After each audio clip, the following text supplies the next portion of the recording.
काकी हजुर के बनाउनु भएको? यो चाहिँ आगो फुक्ने बनाएको मैले। ए यसले आगो फुक्दा सजिलो हुन्छ कि फुक गरिरहनु भन्दा यसले मद्दत गर्छ। यसले फुक्न सजिलो मद्दत गर्छ नि त। यसले सास चाहिँ हावा चाहिँ छिटो पुग्छ अनि त्यही भएर मैले सोथे बनाउँदैछु। यसलाई चाहिँ सोथे भनिन्छ बाँसको। कतिवटा बनाइसक्नु? मैले 3टा बनाइसकेँ घरमा राखिराख्नुलाई।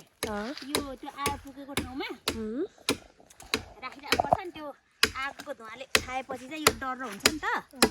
त्यही भएर मैले बनाउँदैछु। योसँग 3टा होइन? अब जस्तै यहाँ आगो फुकेको छ नि, गऱ्यो भने त हावा पुग्दैन नि त।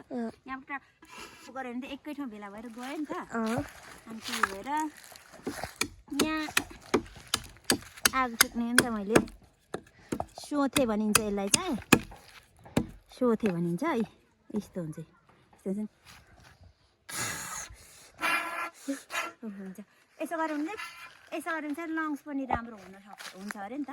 जस्तै लङ्स तल गोरु एक्सर्साइज हुन्छ अरे क्या। बाबा गोरु यता बाबा स्टप गर्नु।